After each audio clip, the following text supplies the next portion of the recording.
சென்னை அதிகாலை 2 மணி. சாலைகள் வெறிச்சோடி காணப்படுகிறது. மயான அமைதியாக இருந்த அந்த சாலையில் ஒரு புல்லட் வாகனம் 8 திசையிலும் தனது சத்தத்தை பரப்பிக்கொண்டு மிதமான வேகத்தில் வந்தது. இரவு ரோந்து பணியில் ஈடுபட்டிருந்த 2 காவலர்கள் அந்த வண்டியை கண்டனர். யோ துர, மணி 2 ஆச்சு. இந்நேரத்துக்கு இவன் யார் வண்டியில் வந்துகிட்டு இருக்கான்? நிறுத்தி என்னன்னு விசாரி. சரி சார் என்று கூறிவிட்டு ஒரு காவலர் முன்னே சென்றார். அந்த வண்டியை தடுத்து நிறுத்தினார். அந்த வண்டி நின்றது. அந்த நபர் தலைக்கவசத்தை விலக்கினார். யார் சார் நீங்கள்? இந்த நேரத்தில் வண்டியை எடுத்துக்கிட்டு எங்கே போகிறீங்க? வண்டியை நான் எடுத்துகிட்டு போலையே, ஓட்டிகிட்டு தானே போகிறேன் சார். என்ன நக்கலா? எனக்கு தூக்கம் வரல சார், அதான் அப்படியே வெளியே வந்தேன். என்ன தூக்கம் வரலன்னா வண்டி ஓட்டிட்டு வெளியே போவீங்களா? தூக்கம் வந்தால் தான் சார் வண்டி ஓட்டக்கூடாது. தூக்கம் வரலன்னா வண்டி ஓட்டலாம் சார், தப்பில்லை. ஓ சரி சார், உங்கள் வண்டிக்கு தேவையான பேப்பர் லைசன்ஸ் வச்சுருக்கீங்களா? வச்சிருக்கேனே. அதை கொடுங்க என்று வாங்கி சரிபார்த்தார். பெயர் தேவராஜ், அப்பா பெயர் விஸ்வநாதன். இந்த ஏரியா தான். அப்போது மற்றொரு காவலர் அவர் அருகில் வந்தார். என்னையா துரை, ஏதாச்சும் சிக்கிச்சா? இல்லை சார், எல்லாமே சரியாக இருக்குது. ஆனால் ஆளு தான் கொஞ்சம் நக்கலாக பேசுகிறான். இன்றைக்கி யார் மூஞ்சில் முழிச்சேனோ ஒன்று கூட மாட்ட மாட்டேங்குது. எங்கே அந்த நக்கல் பார்ட்டி யாருப்பா என்று கூறிக்கொண்டே அந்த வாகனத்தின் அருகே வந்தார். அதுவரை அவரின் முகத்தை சரியாக பார்க்கவில்லை. அருகே சென்று அவர் முகத்தை பார்த்தபோது அதிர்ந்து போனார். தேவ் சார், நீங்களா? நீங்கன்னு தெரிஞ்சிருந்தா நான் வண்டியை நிறுத்திருக்கவே மாட்டேனே சார். யோ துரை, யாருன்னு பார்த்து கேட்க மாட்டியா? சார் மன்னிச்சிருங்க சார், இவன் இப்போ தான் ஜாயின் பண்ணியிருக்கான். பேர் துரைவேல், அதனால் உங்களை யாருன்னு தெரியலை. நீங்கள் போங்க சார். சரி சரி பரவாயில்ல என்று கூறிவிட்டு அந்த இடத்தை விட்டு புறப்பட்டார். யார் சார் இது? பெரிய இடத்து பையனா? அவரை பார்த்த உடனே இப்படி நடுங்குறீங்க சார்?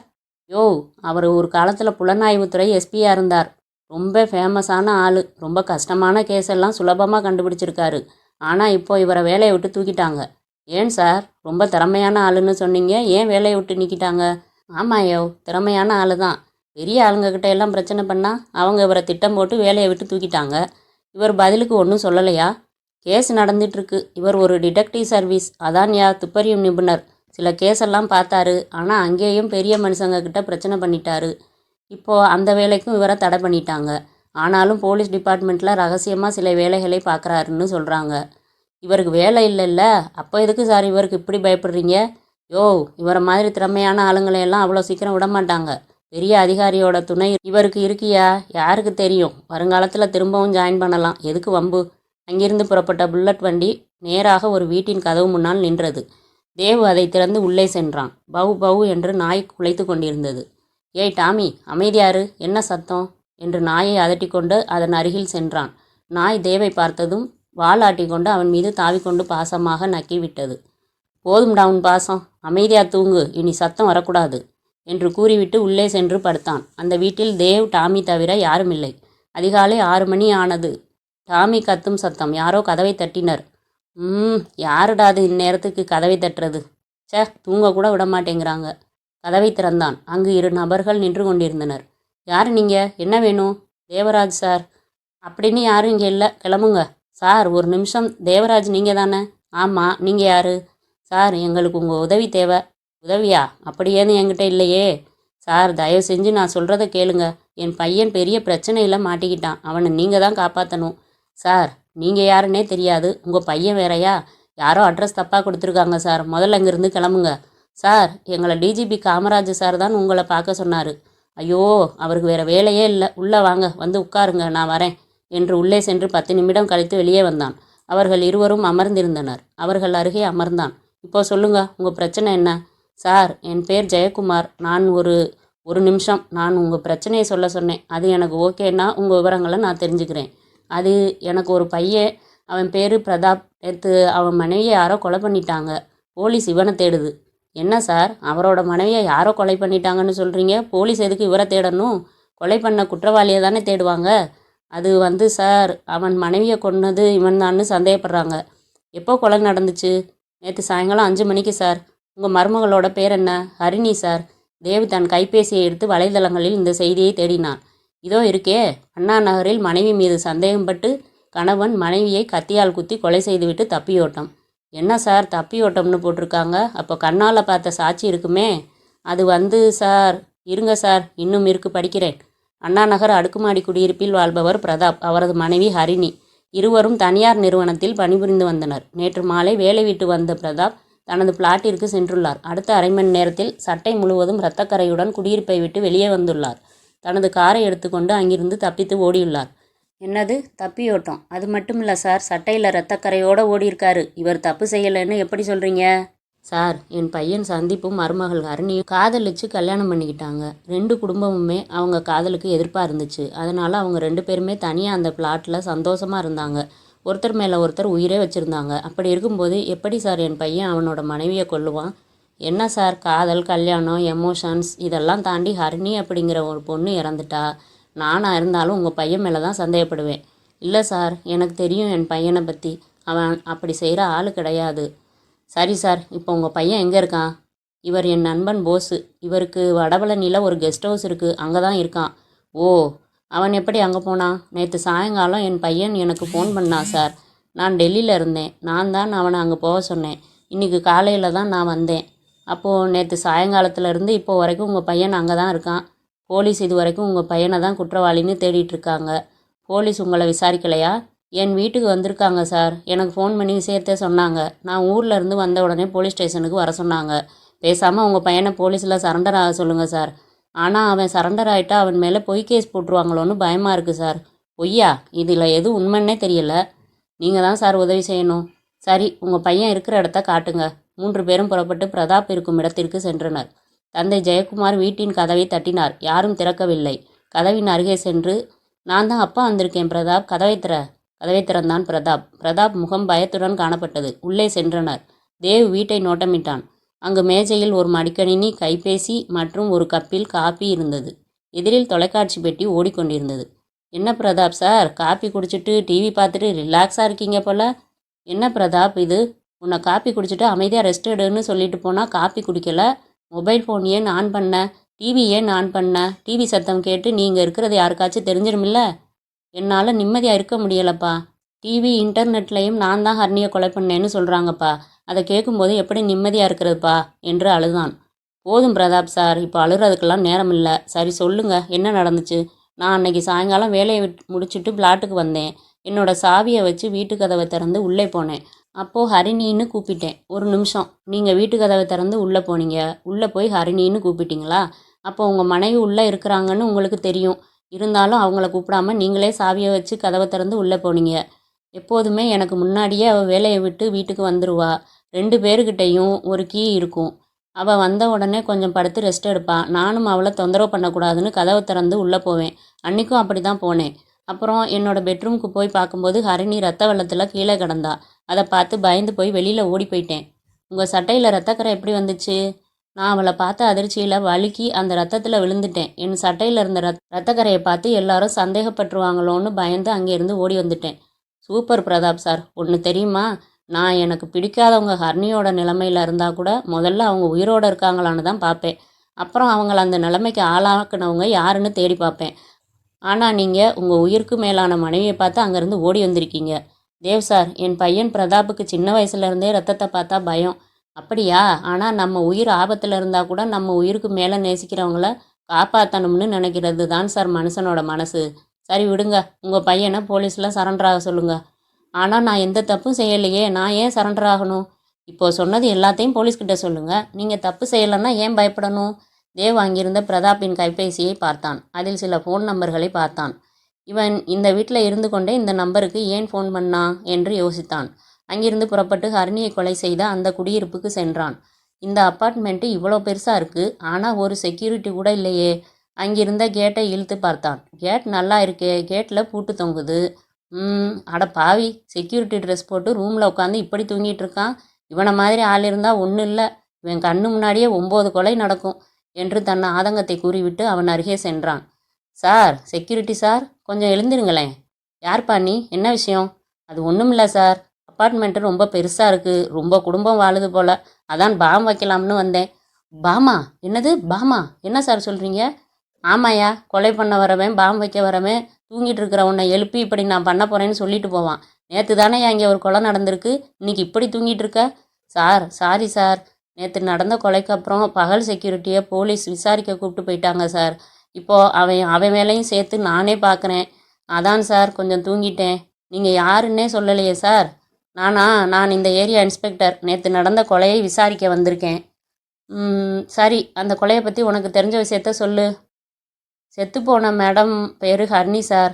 அவரோட கணவர் பேர் பிரதாப் சார். ஒரு 6 மாதத்துக்கு முன்னாடி தான் இங்கே குடி வந்தாங்க. 2 பேருமே தனியார் கம்பெனியில் வேலை பார்த்துட்டு இருக்காங்க சார். அவரோட கணவர் ஹரிணி மேடத்தை கத்தியால் குத்தி கொன்னுட்டு இங்கேருந்து தப்பிச்சு ஓடுனதா சொல்கிறாங்க. ஆனால் எனக்கு டியூட்டி 6 மணிக்கு மேலே தான் சார்.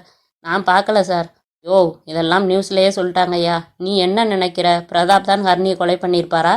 அதுக்கு வாய்ப்பு இருக்குது சார். 2 பேருமே மாற்றி மாற்றி சண்டை போட்டுக்கிட்டே இருப்பாங்க சார். புருஷன் பொண்டாட்டிக்குள்ளே சண்டை வர்றது சகஜம் தானே? சகஜம்தான் சார். ஆனால் எனக்கு தெரிஞ்ச வரைக்கும் பிரதாப் சார் கொஞ்சம் முரட்டுக்காரரு. ஒரு நாள் அப்படி தான் 2 பேரும் எங்கேயோ வெளியே போயிட்டு வந்தாங்க. 2 பேரும் கேட்டுக்கு முன்னாடியே வச்சு சண்டை போட ஆரம்பிச்சிட்டாங்க சார். கொஞ்ச நேரத்தில் பிரதாப் சார் எல்லாருக்கும் முன்னாடி ஹரிணி மேடமை அரைஞ்சிட்டாரு சார்.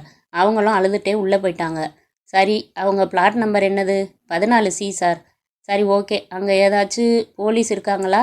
ஒரே ஒரு கான்ஸ்டபிள் சார். அவரும் நீங்கள் வர கொஞ்ச நேரத்துக்கு முன்னாடி தான் வெளியே போனார் சார் என்று அவனிடம் பேசிவிட்டு பிளாட்டிற்கு சென்றான். அங்கு போலீஸ் விசாரணை நடக்கிறது, தடை செய்யப்பட்ட பகுதி என்று அறிவிப்பு வைக்கப்பட்டிருந்தது.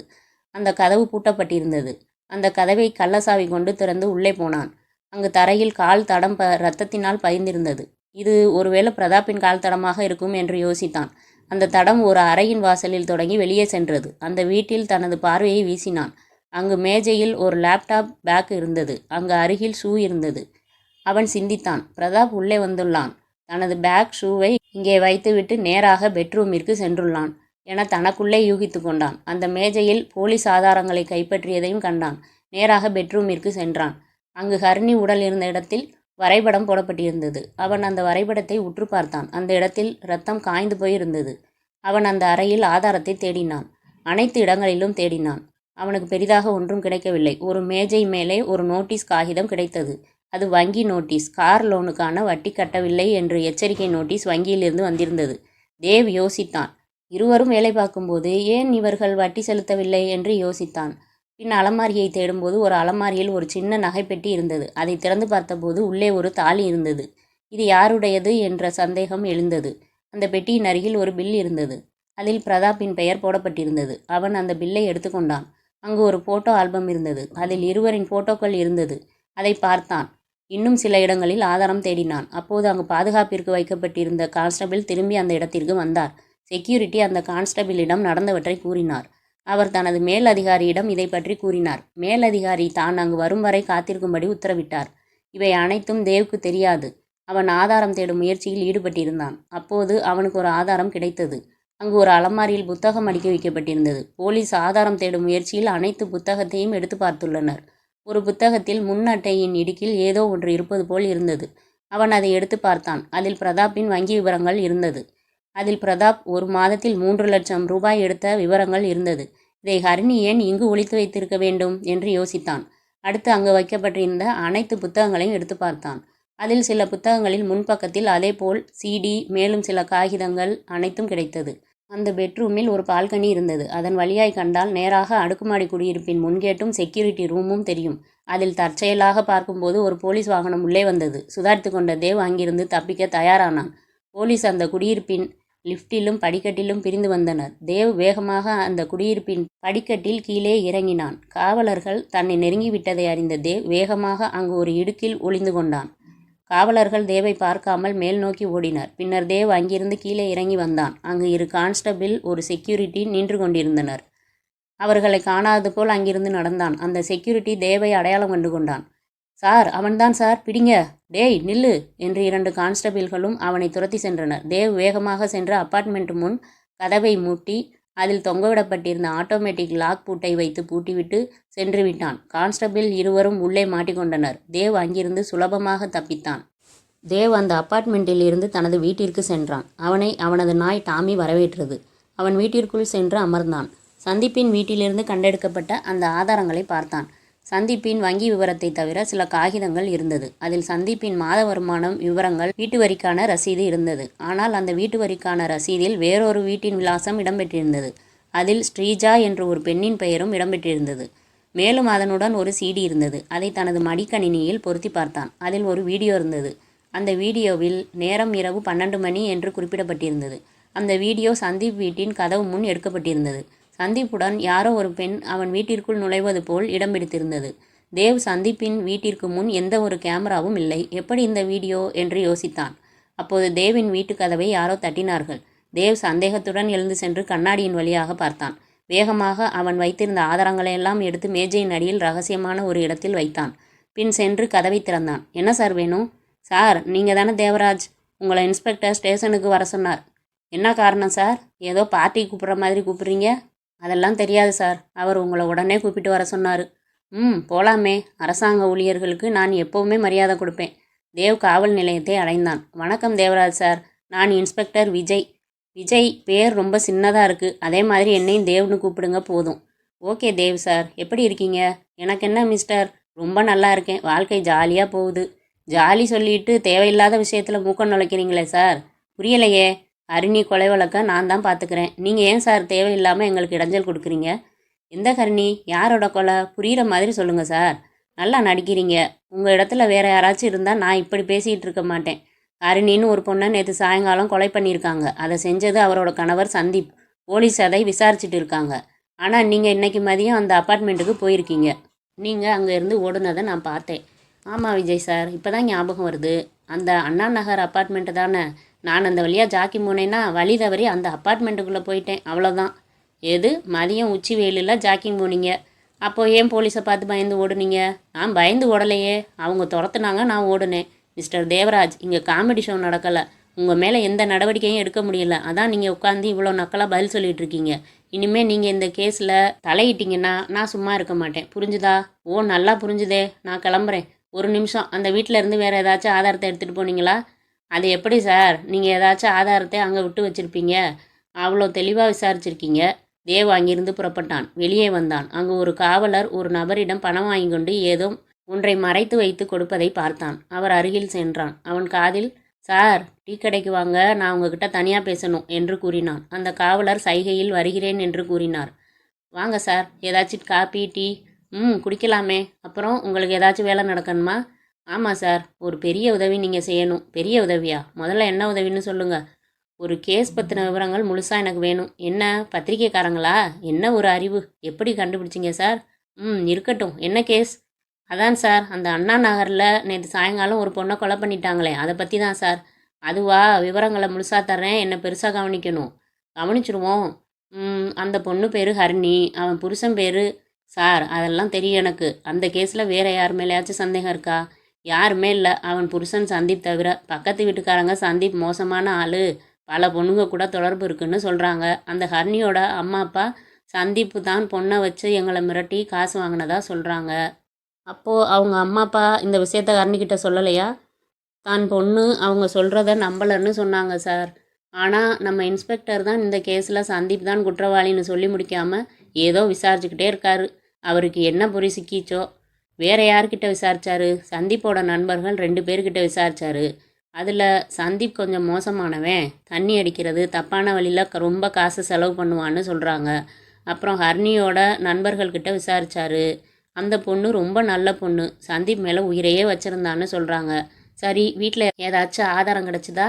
அங்கே நாங்கள் பார்த்த வரைக்கும் ஒரு கொலை யாரோ தெரிஞ்சவங்க மூலமாக நடந்திருக்கு. எந்த ஒரு கைகலப்பும் நடக்கலை. அந்த வீட்டு கிச்சனில் இருந்த கத்தியை வச்சு அந்த பொண்ணை 3 தடவை குத்தி கொன்னுட்ருக்கான். தேவ் அனைத்து ஆதாரங்களையும் கேட்டுவிட்டு அங்கிருந்து புறப்பட்டான். அவன் முன்பே சந்தீப்பின் கைபேசியில் இருந்து 2 நம்பர்களை எடுத்து வைத்திருந்தான். அதன் விவரங்களை சேகரித்தான். அதில் ஒரு நம்பர் மோகன் என்ற பெயரில் இருந்தது. அவனது வீட்டு விலாசம் அதே அப்பார்ட்மெண்ட்டில் சந்தீப்பின் வீட்டின் அருகில் இருந்தது. அடுத்த நம்பர் ஸ்ரீஜா என்ற பெயரில் ஒரு விலாசத்தில் இருந்தது. ஏற்கனவே அதே பெயர் விலாசம் கொண்ட வீட்டு வரி ரசீது தேவிடம் இருந்தது. தேவ் அடுத்தபடியாக அந்த விலாசத்திற்கு சென்றான். தேவ் அங்கிருந்து புறப்பட்டு அந்த வீட்டின் விலாசத்திற்கு சென்றான். அங்கு மதிய வேளை என்பதால் அந்த தெரு வெறிச்சோடி காணப்பட்டது. அந்த வீட்டின் முன் யாருமே இல்லை. தேவ் சற்று சிந்தித்தான். சுற்றி நோட்டமிட்டுவிட்டு அந்த வீட்டை திறந்து உள்ளே நுழைந்தான். உள்ளே சுவற்றில் போட்டோக்கள் தொங்கவிடப்பட்டிருந்தது. அதை அனைத்தையும் தேவ் பார்த்தான். அந்த வீட்டில் தேடி பார்த்தான். ஒரு அடையாள அட்டை கிடைத்தது. அந்த அட்டையில் ஸ்ரீஜாவின் விவரங்கள் இருந்தது. மேலும் அந்த வீட்டில் தேடும்போது சில காதல் கவிதைகளுடன் கிஃப்ட் கார்டு கிடைத்தது. அதில் பிரதாப் என்று எழுதப்பட்டிருந்தது. மேலும் அங்கு சில போட்டோக்கள் கிடைத்தது. அதில் பிரதாப்பும் ஸ்ரீஜாவும் ஒன்றாக இருந்தனர். அவனுக்கு சந்தேகம் எழுந்தது. அந்த வீட்டில் வேறு எந்த ஆதாரமும் கிடைக்கவில்லை. தனது வீட்டிற்கு திரும்பி அன்றைய நாள் முடிந்தது. மறுநாள் காலை 10 மணிக்கு தேவ் மீண்டும் அந்த அப்பார்ட்மெண்ட்டுக்கு சென்றான். அங்கு வேறொரு செக்யூரிட்டி நின்று கொண்டிருந்தான். தேவை வழிமறித்து, எங்க சார், யாரை பார்க்கணும்? மோகன் சார் வீடு 17C போகணும். உங்கள் பேர் எழுதி கையெழுத்து போட்டுட்டு போங்க. தேவ் உள்ளே சென்றான். நேராக சி அடுக்கில் நின்று பார்த்தான். பிரதாப்பின் வீட்டின் முன்னால் ஏதாவது காவலர் இருக்கிறார்களா என்று பார்த்தான். இல்லை என்று உறுதி செய்து கொண்டு பிரதாப்பின் வீட்டை கடந்து சென்றான். திடீரென்று அவன் நின்றான். சிந்தித்து பார்த்தான். தேவுக்கு கிடைத்த சிடி ஆதாரத்தில் பிரதாப்பின் வீட்டின் முன்பு எடுக்கப்பட்ட வீடியோ ஞாபகம் வந்தது. அந்த வீட்டின் எதிரே உள்ள வீட்டை பார்த்தான். எங்கேயாவது கேமரா உள்ளதா என்று தேடி பார்த்தான். ஒரு வித்தியாசமான கருவி அவன் கண்ணுக்கு பட்டது. அது என்னவென்றால் கேமராவுடன் கூடிய காலிங் பெல். அதன் மூலமாக யார் வீட்டின் வெளியே வந்துள்ளனர் என்று காண முடியும். அந்த கேமராவை கொண்டு வீட்டின் முன் நடக்கும் விஷயங்களை பதிவு செய்ய முடியும். தேவ் அந்த வீட்டின் காலிங் பெல்லை அடித்தான். அவன் தன் முகத்தை கேமராவிடம் இருந்து மறைத்து கொண்டான். யாரோ ஒருவர் வீட்டின் உள்ளே இருந்து முகத்தை கேமராவால் காட்டும்படி கூறினார்.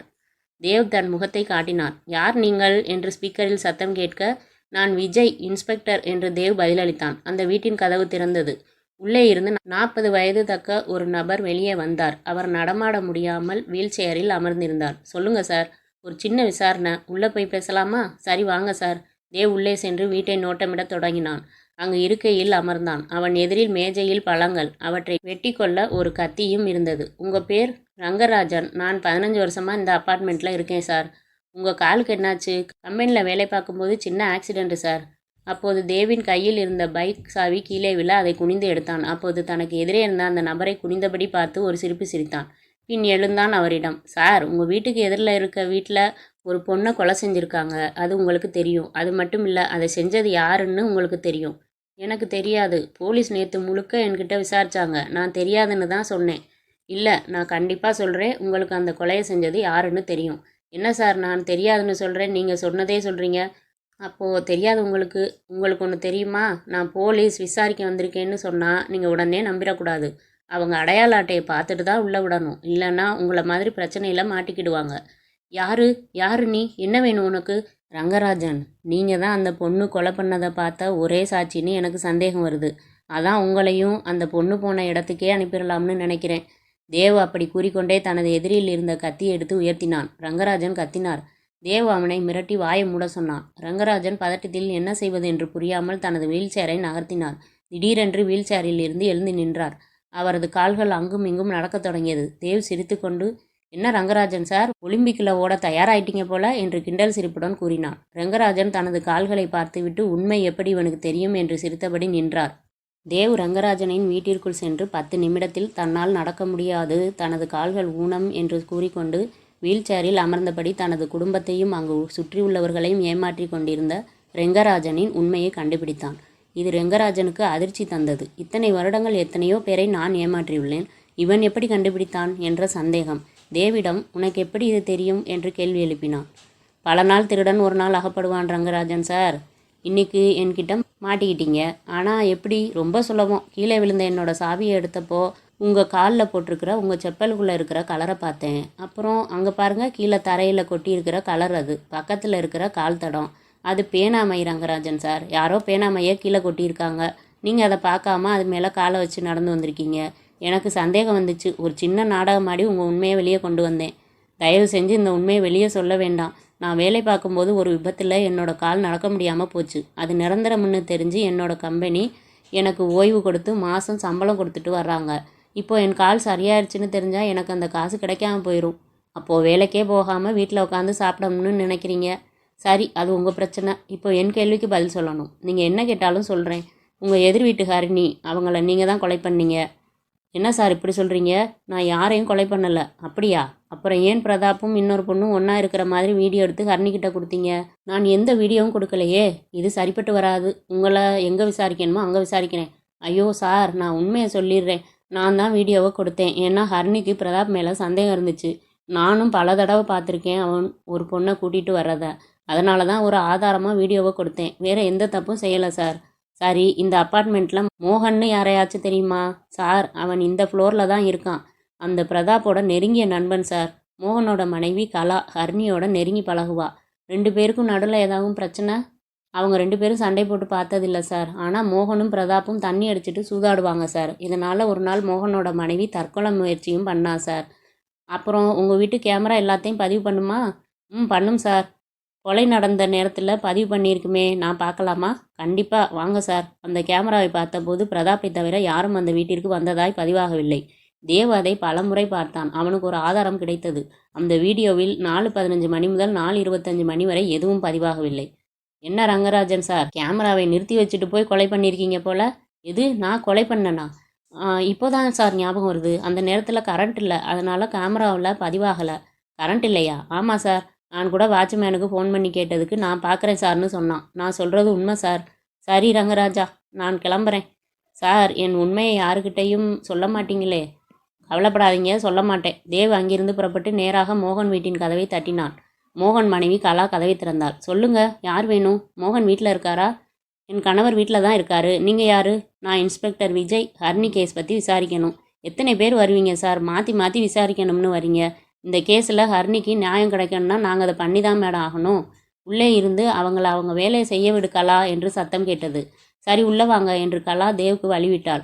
தேவ் அந்த வீட்டை பார்த்தபடி உள்ளே சென்றான். மோகனை பார்த்தான். வணக்கம் சார், என் பெயர் மோகன்.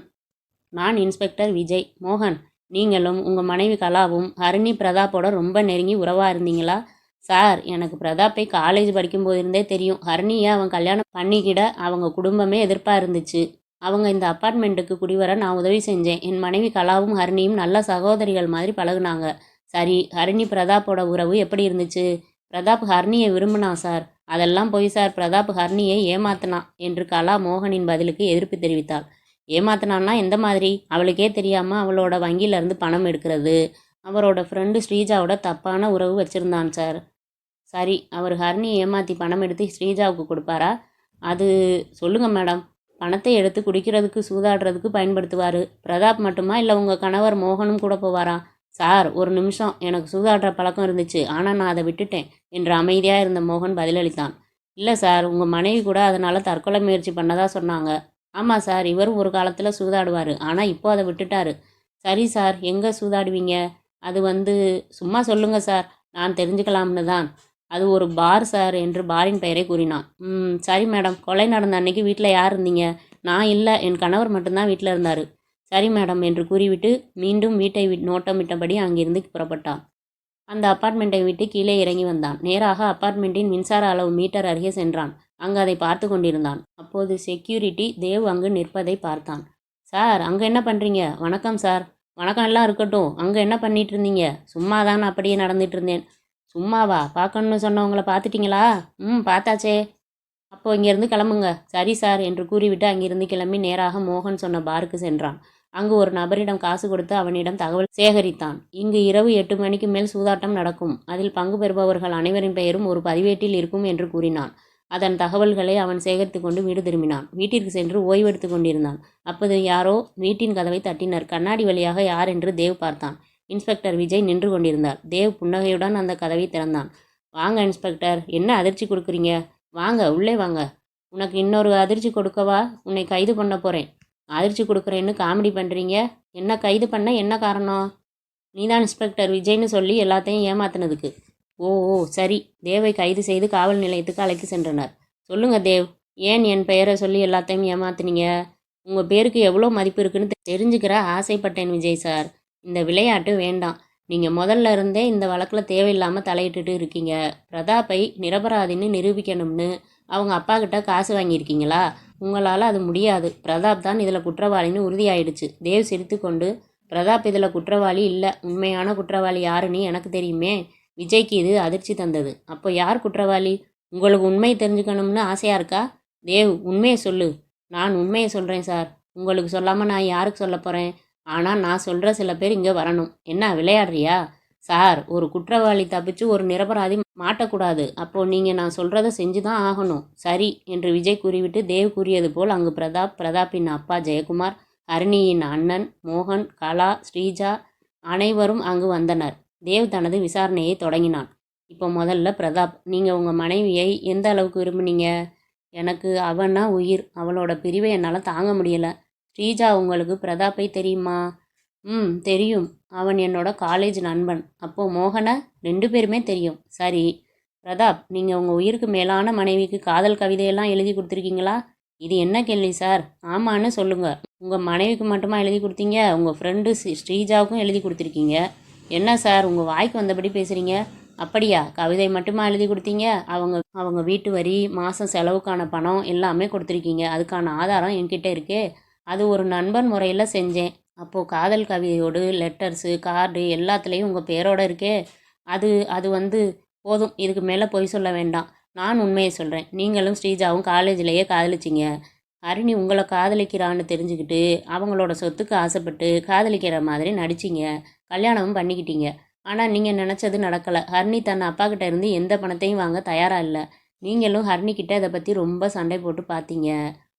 எதுவும் நடக்கலை. அடுத்து நீங்கள் ஹரிணி வச்சு அவங்க அண்ணங்கிட்ட பணம் வாங்கியிருக்கீங்க. அந்த பணத்தை பற்றி ஹரிணிக்கு எப்படியோ தெரிஞ்சு அதுக்கான ஆதாரங்களை வச்சு உங்ககிட்ட கேட்டப்போ நீங்கள் அவங்கள கொன்னுட்டு அங்கேருந்து தப்பிச்சு போயிருக்கீங்க. சரியா?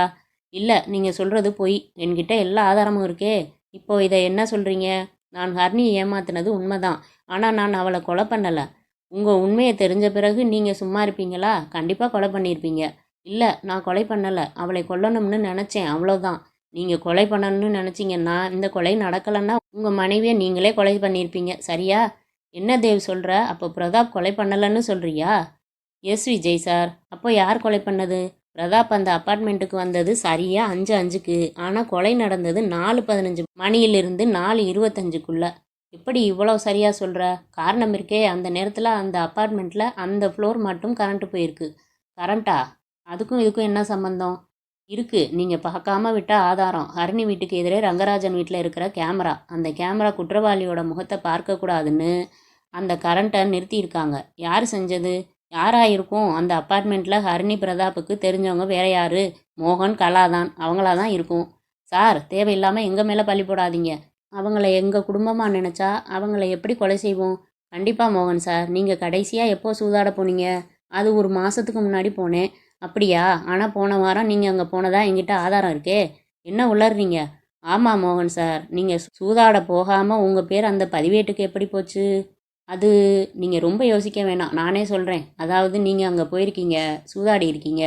அது மட்டும் இல்லை, ரொம்ப பெரிய பணத்தை ஜெயிச்சிருக்கீங்க. சரியா? ஆனால் அதை பிரதாப்பும் ஹரிணியும் உங்ககிட்ட கொடுக்காம ஏமாற்றிட்டாங்க. அந்த கோபத்தில் ஒரு திட்டம் போட்டு கரண்ட்டை நிறுத்தி அவங்க வீட்டுக்கு போய் ஹரிணியை கொன்னுட்டீங்க. சரியா? அது மட்டும் இல்லை, நீங்கள் கரண்ட்டை நிறுத்துறதுக்கு உபயோகப்படுத்தின ஃப்யூஸ் ப்ளக்கு உங்கள் வீட்டில் பார்த்தேன். அந்த ப்ளக்குக்கு பதிலாக நீங்கள் ஒரு புது ப்ளக்கை மாட்டியிருக்கீங்க. அது அந்த கரண்ட்டு போர்டில் வித்தியாசமாக இருந்துச்சு. மிஸ்டர் மோகன், வாயை திறந்து உண்மையை சொல்லுங்க, இல்லைன்னா நான் உங்களை வேற மாதிரி விசாரிக்க வேண்டும் என்று இன்ஸ்பெக்டர் விஜய் மிரட்டினார். ஆமாம் சார், நான் தான் ஹரிணியை கொலை பண்ணேன். ஆனால் அவள் என்னை ஏமாத்தலை. நான் அந்த வீட்டுக்கு போய் அந்த பணத்தை யாருக்கும் தெரியாமல் எடுத்துகிட்டு வர போனேன். அந்த வீட்டோட டூப்ளிகேட் சாவியை நான் தயார் பண்ணேன். அந்த பணத்தை நான் எடுக்கிறத ஹரிணி பார்த்துட்டா. நான் அவகிட்ட எல்லா உண்மையும் சொன்னேன். ஆனால் அவள் என்கிட்ட இருந்து பணத்தை வாங்கிட்டு பிரதாப் வந்த உடனே நாம் பேசிக்கலாம்னு சொன்னான். நான் திருட வந்தேன்னு சொல்லி அசிங்கப்படுத்திடுவாங்கிற பயத்தில் அவளை கொன்னுட்டேன். இது அனைவருக்கும் மிகப்பெரிய அதிர்ச்சியாக இருந்தது. தேவ் அந்த வழக்கின் குற்றவாளியை கண்டுபிடித்தாலும் பிரதாப்பும் ஒரு வகையில் குற்றவாளிதான். மேலும் ரங்கராஜனின் உண்மையை யாரிடமும் சொல்ல மாட்டேன்னு சொன்ன தேவ் அடுத்த நொடியே அவரது வீட்டிற்கும் அவனுக்கு சம்பளம் கொடுக்கும் அலுவலகத்திற்கும் இந்த செய்தியை கூறிவிட்டான். முற்றும்.